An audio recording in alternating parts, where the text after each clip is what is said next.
What's going on, everyone? Episode 59 of Lock and Talk Live.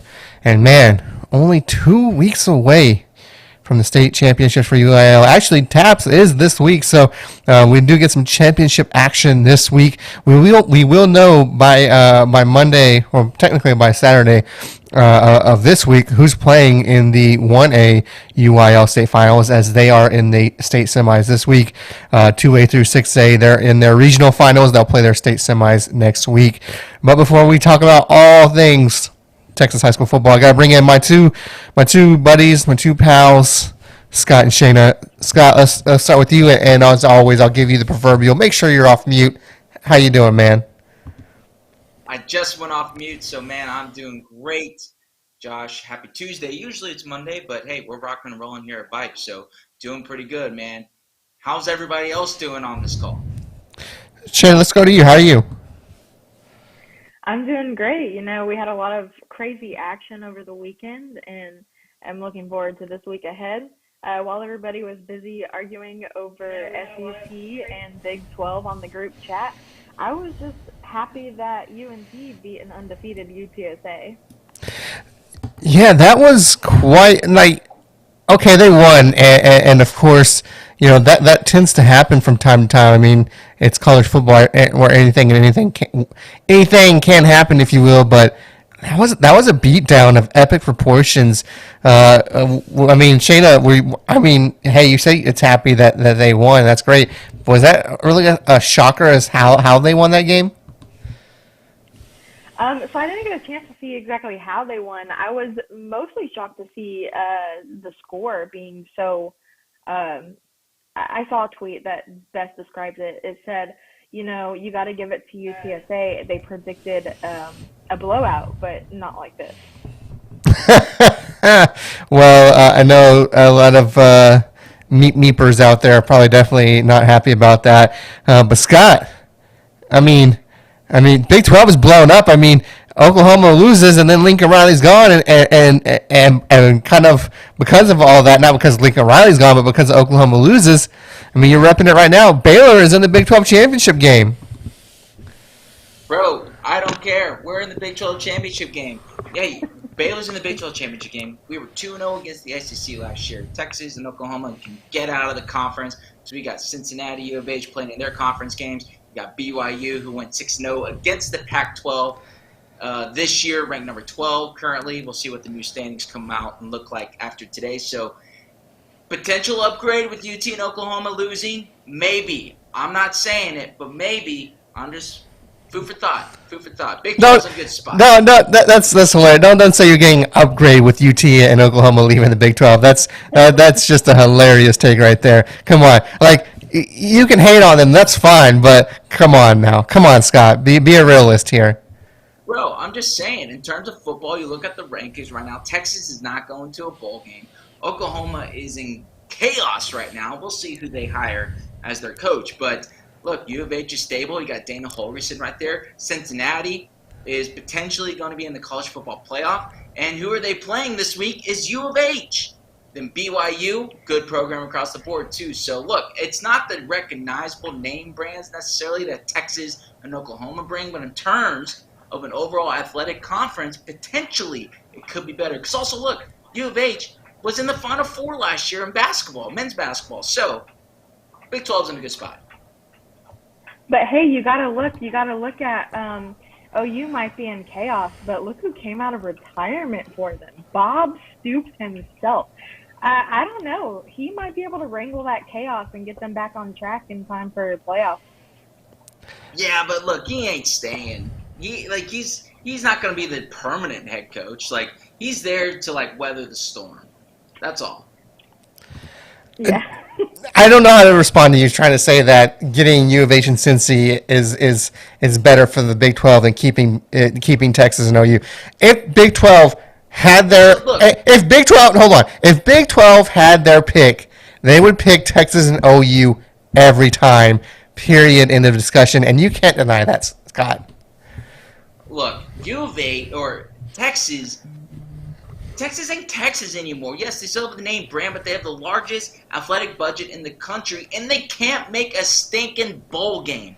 Are you kidding me? And then we'll see how Chris Beard does as the new coach. But like UT basketball has traditionally, ever since Rick Barnes left, has underperformed as well.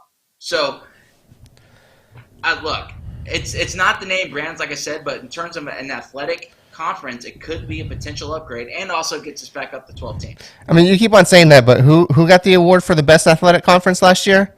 Remind me. Was it? Oh, it's Texas. That's right. So you can say yes. Hey, no argument here. Texas football.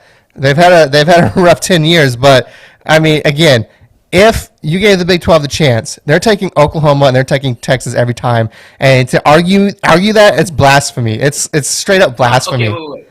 All right, let's go. So UT also, they have been, frankly, the bullies of the Big 12. Like, in Oklahoma is just falling in line of UT. Now the Big 12 is free to be an actual conference. What makes the SEC good, in my opinion, is that they are a conference. Yes, Alabama runs the show in terms of football, but they have Greg Sankey over there is a really good conference commissioner to where the conference is lockstep in everything that they do. The Big 12 has been run by Texas. And so now with Texas gone, hopefully the Big 12 can come together as one and be lockstep and run as one conference. Because look, it all stemmed, frankly, from the Longhorn Network. That was the early death of the Big 12 in hindsight. But just answer me this: if Big 12 had the chance, are they taking Texas and Oklahoma? Or are they taking U of H and Cincy?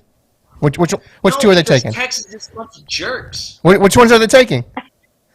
They're a bunch of jerks. We don't want Texas in our conference anymore. Get out of here. No, see, and there you go. So there you go. So they take Texas and Oklahoma every time in the discussion. But we are a high school we are a high school show, so we're gonna move to some high school sports now, because I'm sure we could have a whole hour discussion on this right here. But let's move on into it. I'd rather take Oklahoma. Oh, we're moving on, Scott. We're moving on. You know they take Texas and Oklahoma. Let's move on to some high school football now, because that's what we're here to talk about. And we are now in, for 2A through 6A, we're in regional finals this week. For 1A, we're in the state semis. For TAPS, we're in the championship week. So taking all that into consideration, let's talk about the games from this past week. I have a question, of course you guys know this question already, but let's hold off on that question about this past week. But just talk to me about some of these games from this past week from TAPS through UIL. Let's start with Shana real quick. Shana, talk to me about some of these games that happened this past week. I mean, I think the biggest one of them all was South Oak Cliff defeating Aledo, 10-time state champions. South Oak Cliff went in there and said, you know what, we don't care about your titles, we don't care about your reputation, we care about our team, what we're going to do, and our mission. And they went in and they really, they played well. I was very shocked to see South Oak Cliff win, but I'm excited to see where they go from here. For me, that was my biggest game of the week. And I mean, it's Tuesday and I'm still reeling off of that win.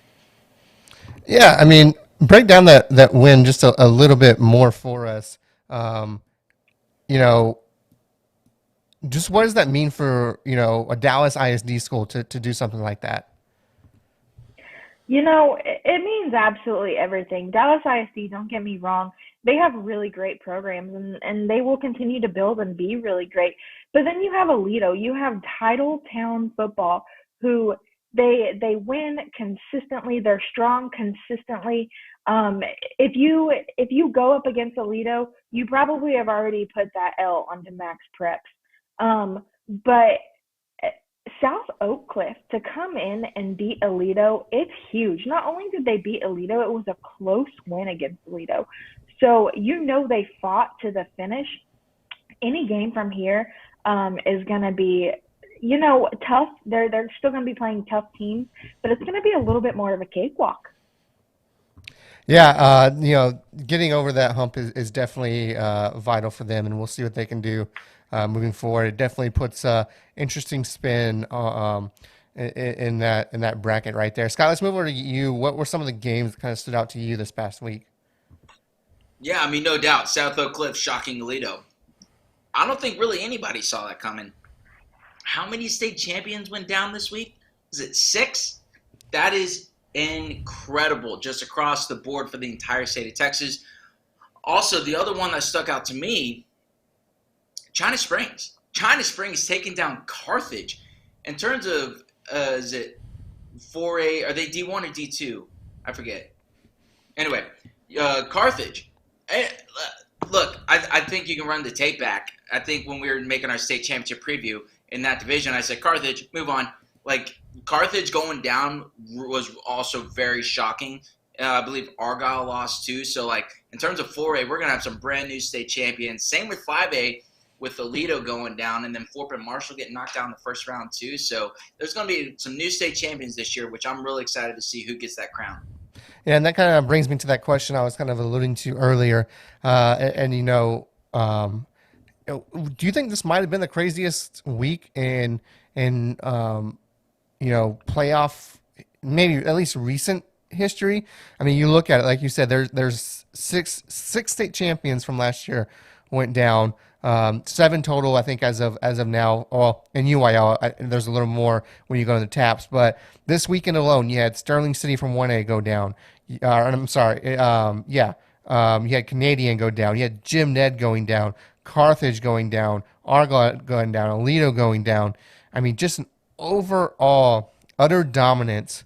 And by the time all things said and done, there's going to be at least 8 new champions.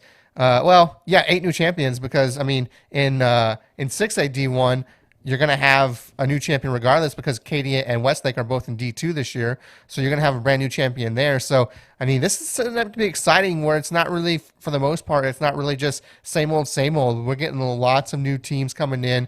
There's going to be a new 1A champion for both divisions, because Balmorea went out earlier in the playoffs. So very interesting. But to go back to my question, I'll give you the chance to kind of answer. Is this the most kind of crazy, week of playoff high school football in recent memories? I'll start with you, Shana. I would say so, especially recently. Recently, we've been so used to being able to get to the playoffs, lay out our brackets, predict exactly how it's going to go, and then follow suit. We've been able to predict what player is going to be strong and when they're going to be strong. So to see so many state champions go down in 1 week, absolutely crazy. Or not just 1 week, but throughout the playoffs, throughout the entire season. I've been saying that the theme of the season has been records cracked. I also think the overarching theme of this season would be unexpected. You just always got to expect the unexpected this season, especially. Scotty, how about you? Was this the craziest week that you can remember in recent history?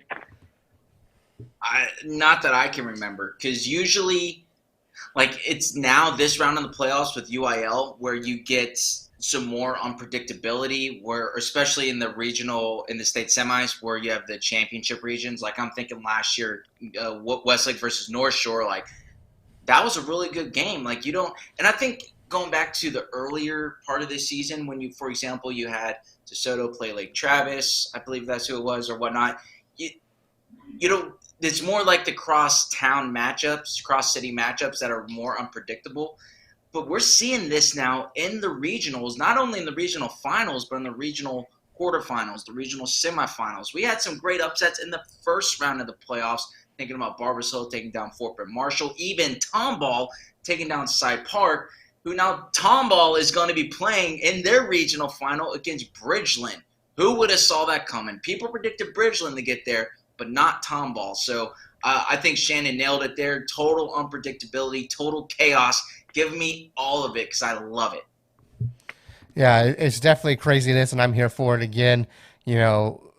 All things, said and done, we're looking at least 8 new champions this year alone. You have Westlake and Katy, so one of them, is most likely going to be in the state championships, trying to get a repeat. You have Denton Ryan, that's still in the hunt from last year. Let me see if I can find these other teams here. I mean, to that point, Josh, there's still some perennial powers. You look at 6A D1, you have Allen playing Southlake Carroll in the regional final. That's what you want. You have Duncanville versus DeSoto, which those two DFW teams taking down some of the better Houston teams in spring versus Westfield. You have Brennan and Lake Travis. You have North Shore, Atascocita. So 6A D1, yes, there's been some upsets, but the perennial powers are there. And then going to 6A D2, I mean, Prosper making it this far, people probably weren't seeing that. But then you have Denton Guyer, you have Katy, you have Westlake. So and Bridgeland, as I mentioned. So that, I mean, don't sleep on that Westlake-Vandergrift game. I expect Westlake to win, but that's going to be a tough matchup. It's kind of more in that 5-4A where we're seeing a little bit more upset nation, if you will. So I love it. I think it's great.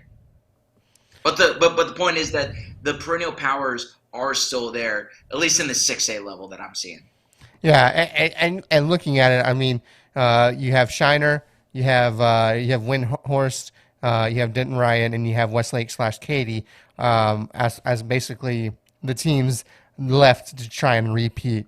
And I mean, Shiner plays Refugio this week, so it's not getting any easier for them. Let's move on to the next question I want to kind of pose to you. Let's look ahead to these state semis, championships. If you look at TAPS, or regional finals, if you look at 2A through 6A.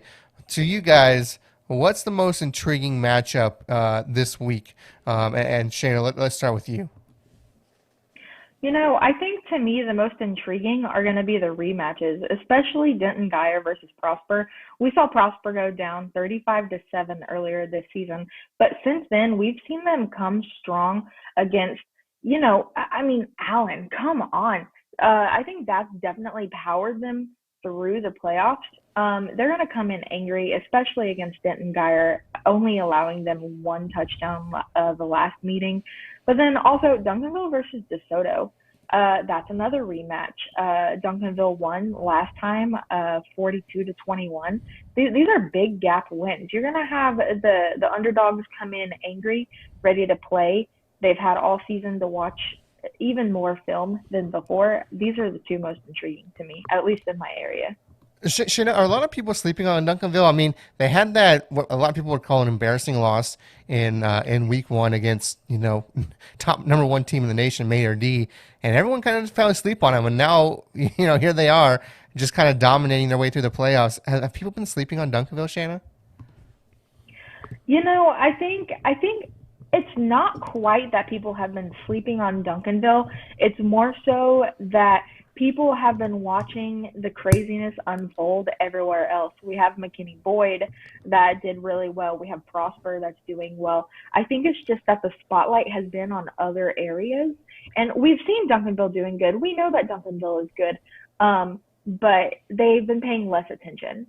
So not necessarily sleeping on it just because they acknowledge that Duncanville is a good team. Yes, they lost the number one team in the nation. I don't find that very embarrassing for them. Especially considering the way that they've bounced back since. But I wouldn't say they're sleeping necessarily, just focus on other teams. Scott, let's turn to you now. What are some of the most intriguing matchups heading into this week? Yes. So I agree. I think Duncanville versus DeSoto, like that's the one that everybody's got circled. I think Southlake Carroll versus Allen is interesting. I'm more interested to see who Southlake plays next, assuming that they win, because Allen has not necessarily been Allen this year with a couple of losses, you know, having their home winning streak snapped this year to Atascocita. So I think people are kind of surprised to see Allen this far, at least not the name, but more name recognition, or more of the team this year. So yeah, I'm also really interested. So that's interesting, at least it's 6A. I'm also really interested to see Denton Ryan versus College Station. Frisco Wakeland played College Station a lot closer than what I thought they were going to be. That score ended up being 45-35, 45-35. And then Denton Ryan had that rematch against Longview and squeaked by Longview 37-33. So College Station has really impressed in the playoffs. Denton Ryan, look, they haven't blown people out. They're the defending state champs, but they beat Magnolia by 8 points. They beat Longview by 4. So they run into a really good College Station team. That's the one that I'm really interested to see at the 5A level, see who comes out there. And then also sticking to 5A, you know, showing some love to some 5A schools here. Paytown versus Fort Bend Hightower. It's a rematch. Fort Bend Hightower takes down Manville. Paytown put a beating on Cedar Park this weekend. So I did not expect to see Hightower this far. So, but we expected Paytown. So I think it's going to be a really interesting matchup, considering also they played this year. So we'll see who gets the better end in round 2. Yeah, and as we know, Manville got the best of Hightower in the regular season, so we'll see if they can go. Some of my games, one in the TAPS level that definitely want to pay attention to is Second Baptist and Dallas Christian. Dallas Christian, they were a pick 6 away from winning, trying to win that game last year against Regents. They're looking to claim that throne, but they're now you have Second Baptist, who is basically on a high. That's going to be a very interesting game for the TAPS 11-man D2 championship. Go for it, Scott. Shana, who did Dallas Christian lose to this year? Did they lose to TCA Addison earlier this season? I believe they did, and I think that was a big deal because TCA, like they are on the up and coming, but Dallas Christian's only loss this season has been to TCA. And it's pretty convincing. Yeah, so when I saw that because Dallas Christian has been one of the perennial powers in terms of TAPS in the Metroplex in Division II. When they lost to TCA, TCA is a program on the up, but they got knocked down to Division 5. They'll be back up to D1 next year. I was like, man, is Dallas Christian that good, or does TCA have their number that game? I think this proves that TCA just had their number that game, but in my mind, that kind of wrote them off.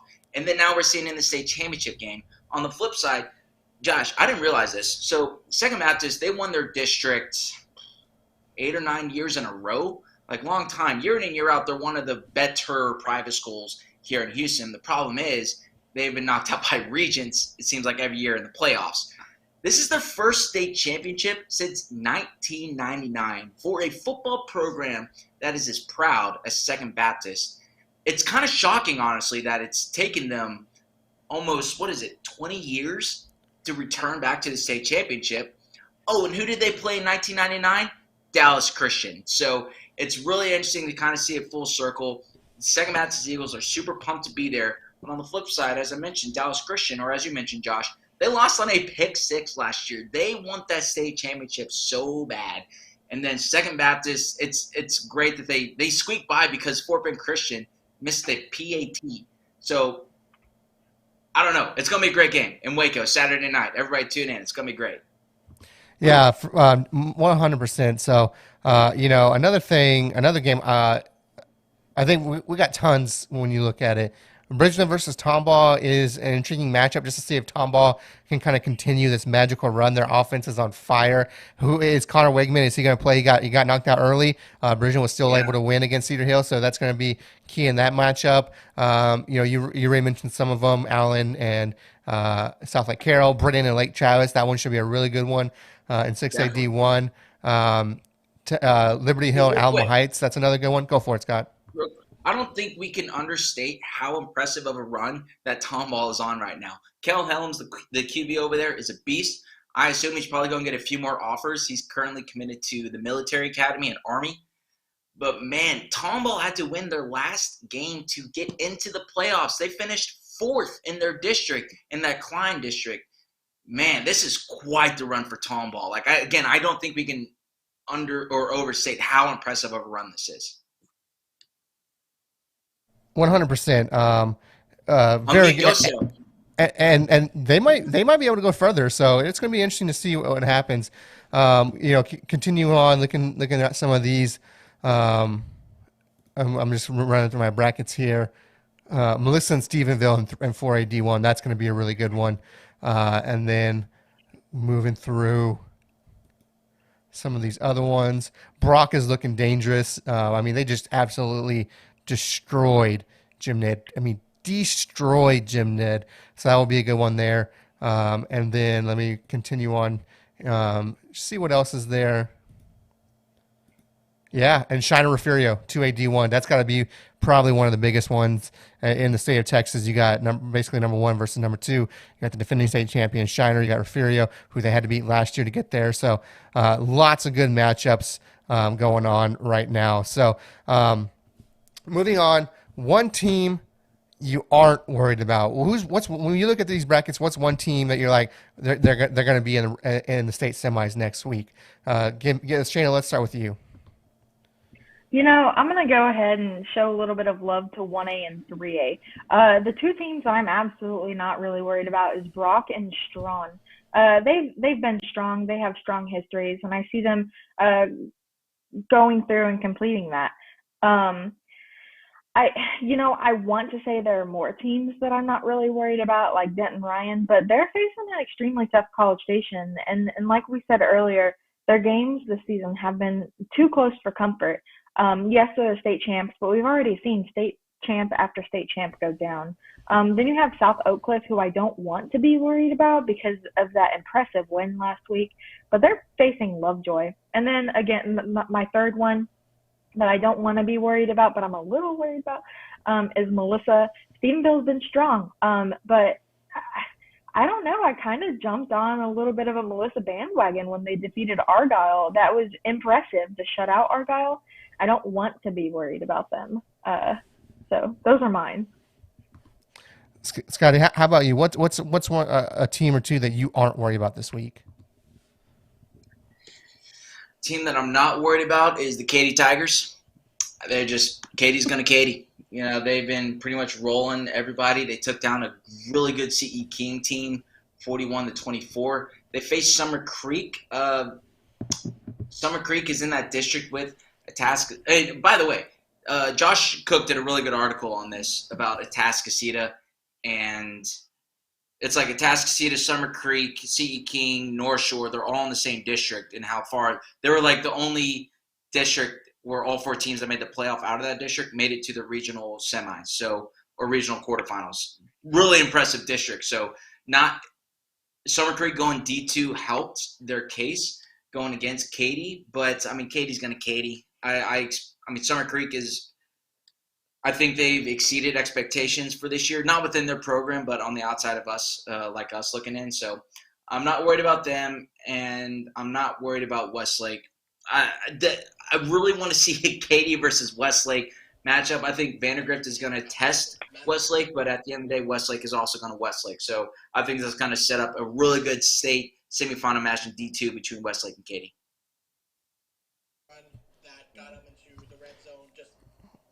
Yeah, sorry, I'm multitasking here. Yeah, I think Westlake for me is the one, right? They really haven't been challenged all season. Now, and you look at Vandergrift, they lost our last game of the season. I do think they were resting a few players maybe, but still. So if I had to take one, it would be Westlake, and then I think Katy would be a close second. So let's move on to our last topic. Yeah, go for it, Scott. I don't think I'm worried about Liberty Hill.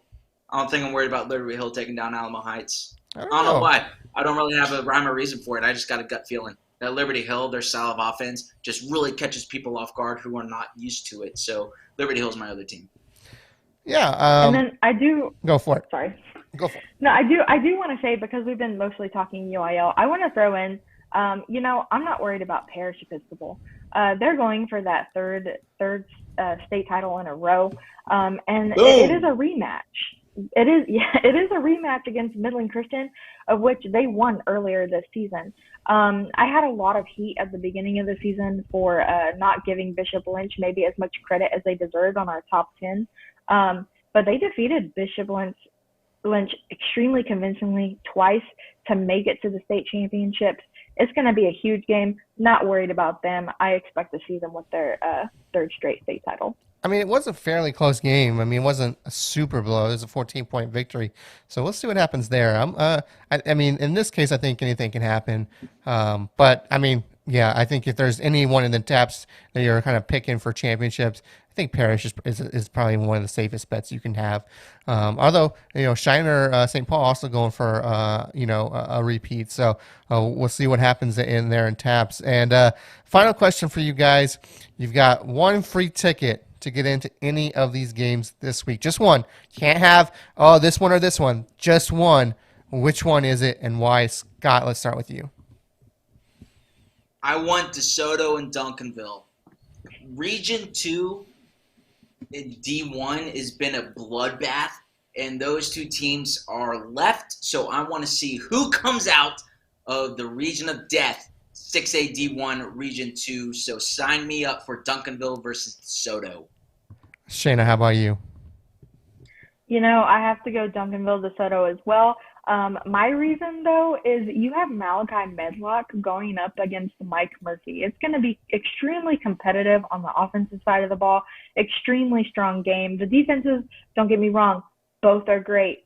But come on, you have two of the best players on any offensive team or offensive side of the ball in the state going up against each other. You got to pick that game.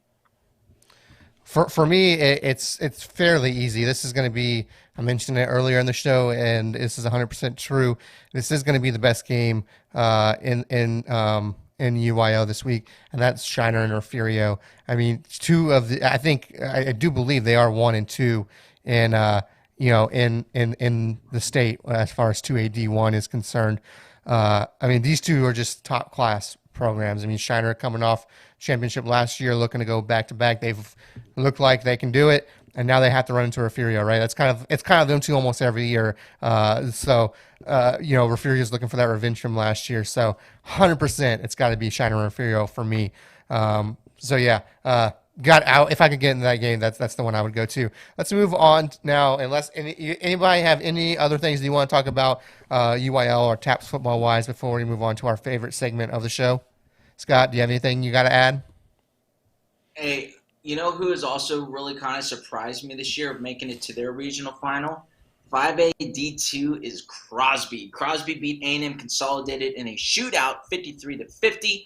Crosby made it to the state championship game last year against Aledo, and probably shocked. They're really, I don't know if overachieving is the right word, but they were really impressing me this year, just as a program, being year in and year out, because people got to remember Crosby a couple years ago was in some serious financial problems and almost had to shut down athletics, or they got pretty daggum close to it. So Coach Giabrieto over there has done a phenomenal job. He's actually the H-Town High School Sports Coach of the Week, which will be dropping here in about 15 minutes. So it's the early sneak peek for that. But the other team who nobody's mentioned is Texas High.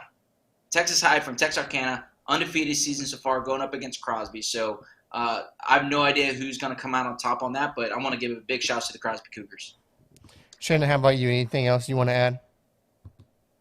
No, I think I'm just excited to see the way this week goes. Well then, it is time for our favorite segment of the show. And it's freezing on me, as it tends to do sometimes. I don't know why it does that.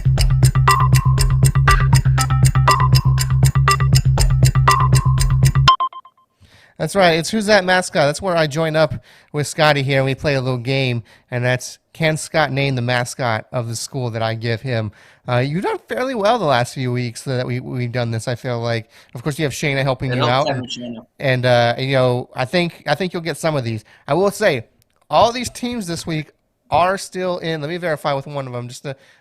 All of these teams are still in the playoffs.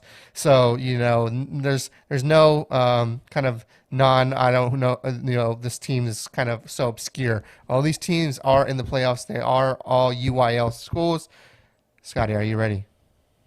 Born ready. All right, your first one is Burton. This is a 2A school.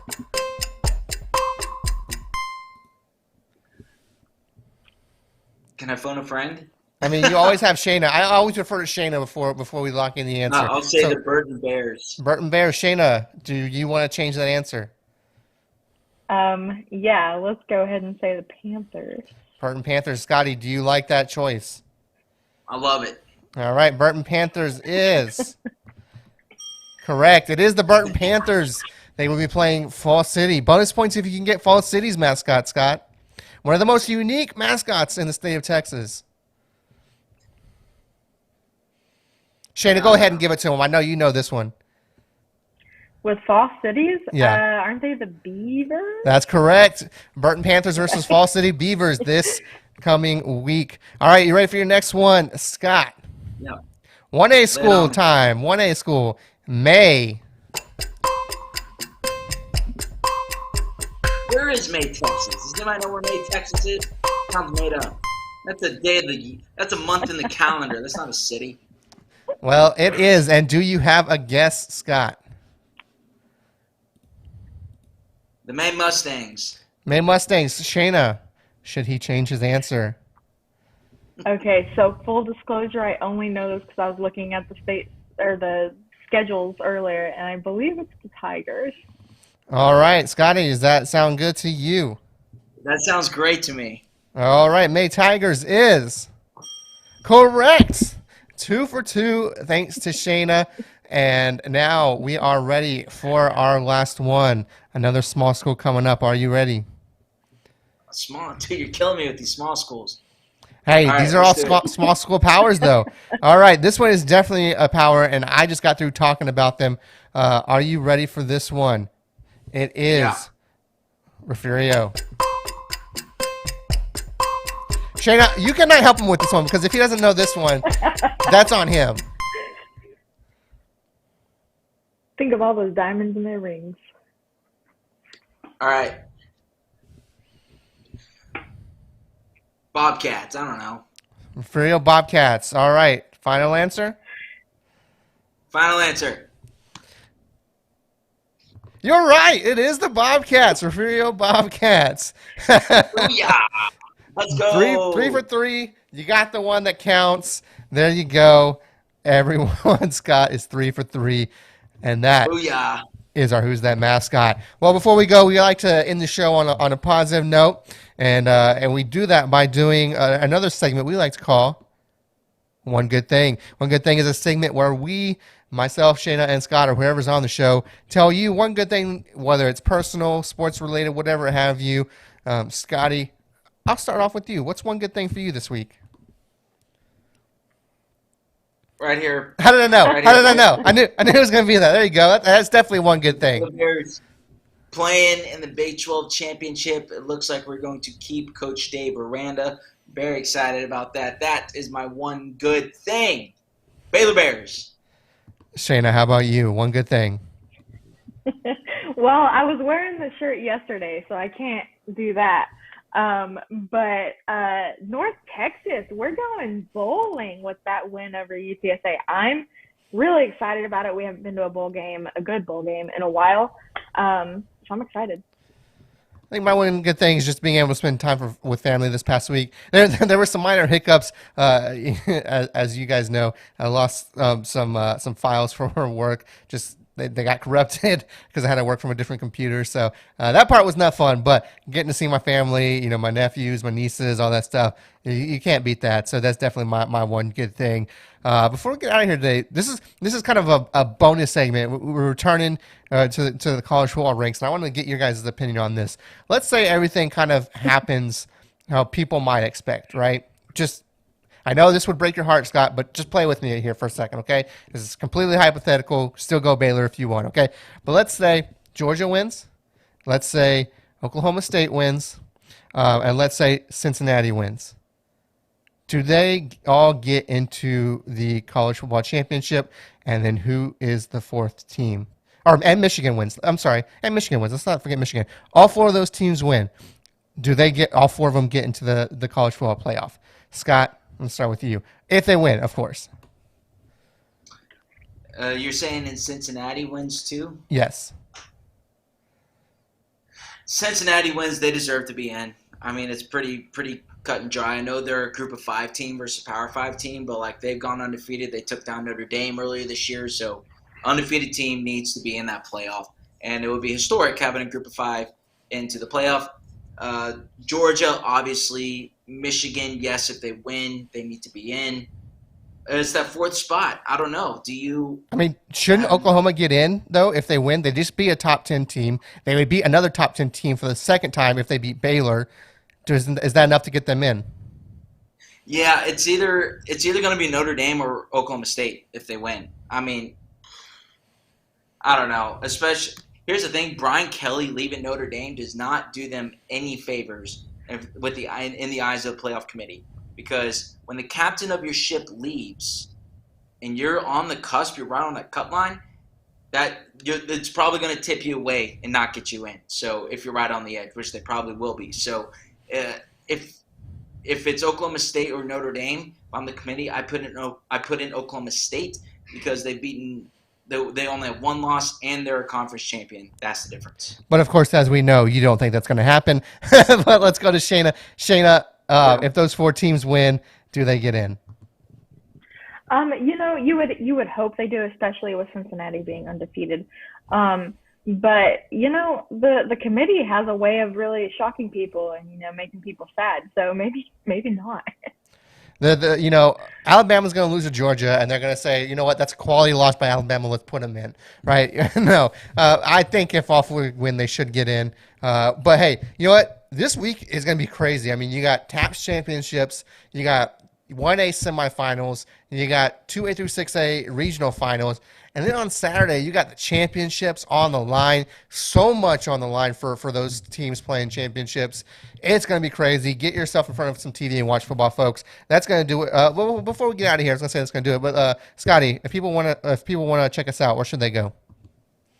Everybody go to VYPE.com. Go check us out there. Some amazing content that's dropping. As I mentioned, our Coach of the Week is about to drop here in about 7 minutes. VYPE.com. Go follow us on our social media platforms at VYPE Houston, at VYPE DFW as well. Pretty much any VYPE, whatever region you're in, we are there. VYPE Texas on Instagram or on Facebook, and then VYPE Houston, DFW, whatnot, all on Instagram as well. So go follow us there. Sign up to be a VYPE Insider. Got some amazing content, exclusive content, rankings, feature stories, the whole 9 yards.